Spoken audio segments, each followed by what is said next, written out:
Anthony Widler, spécialiste de Ledoux, suggère que le choix des ornements qui décorent les bâtiments de production sont inspirés par les entrées de la pyramide imaginaire de Thèbes, gravée par Van Erlaar. Mais est-ce vraiment un atelier industriel inspiré par un tombeau ? Ledoux a peut-être voulu nous faire partager l'émotion qu'il a ressentie. La vision d'un architecte parisien touché par la dureté du travail accompli par les sauniers comtois. Les conditions de travail très difficiles sont comparables à l'idée que l'on se faisait de l'enfer. Plus de 60 degrés l'été, des taux d'humidité à 98%, un travail éprouvant partagé en 2 équipes, une de jour et une de nuit. Ledoux, à la manière de Piranèse avant lui, est influencé par l'iconographie de l'art antique égyptien.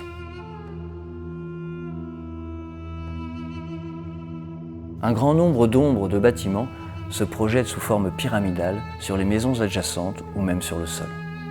La réalisation du site apparaît d'autant plus exceptionnelle que l'architecture employée ne correspond pas tellement au canon du XVIIIe siècle. Blondel, qui fut l'un des maîtres de Ledoux et un des grands auteurs de l'encyclopédie de Diderot et de d'Alembert, écrivait « Toute manufacture se doit d'être aussi éloignée du faste des palais que de la monotonie des casernes. » La saline royale de Ledoux était un sacré pied de nez au grand maître. Les colonnes de la maison du directeur sont inédites et uniques. L'architecte nous apprend dans son livre que le roi Louis XV en personne aurait refusé le premier projet de la saline en raison des trop nombreuses colonnes. Il faut préciser qu'il en avait tout de même prévu près de 144. Le roi lui aurait demandé « Mais pourquoi tant de colonnes ? Elles ne conviennent qu'au temple et au palais des rois. » Ledoux n'en voudra pas au roi et précisera en note de bas de page « C'était un préjugé que l'on avait inculqué à Louis XV. » L'architecte opiniâtre inventa donc un nouveau modèle de colonne qui, cette fois-ci, ne fera pas concurrence aux édifices plus prestigieux qu'une usine. Il y a aussi ces urnes qui décorent les maisons et les ateliers des ouvriers de la saline. Elles marquent une distinction hiérarchique claire. Les ouvriers ont des sculptures, les bâtiments du pouvoir ont des colonnes. Elles peuvent être intuitivement pensées comme un symbole lié à la production du sel, un liquide qui se fige en tombant, rappelant une saumure qui se cristallise en sel.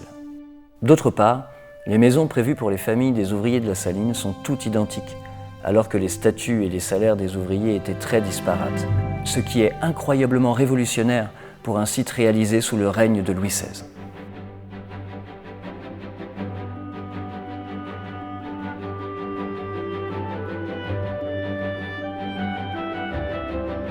Ledoux avait également prévu d'embellir les maisons des modestes bûcherons de la forêt de Chaux qu'il qualifie de maisons de pauvres. Il leur donne des allures de villas italiennes de luxe en les dotant de colonnes. Ledoux nous renvoie alors à nos propres préjugés.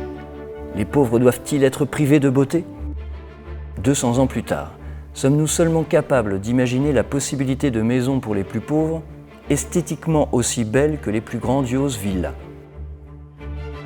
Dans le prochain épisode, vous plongerez au cœur de l'industrie du sel de Franche-Comté, son importance et ses modalités techniques, ainsi que sa taxation avec la fameuse gabelle. Vous découvrirez les conditions de travail et le quotidien des ouvriers de la saline.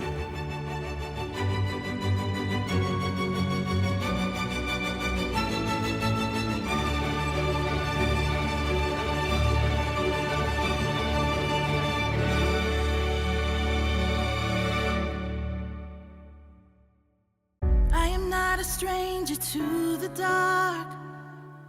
Hide away, they say, 'cause we don't want your broken parts. I've learned to be ashamed of all my scars. Run away, they say, no one will love you as you are.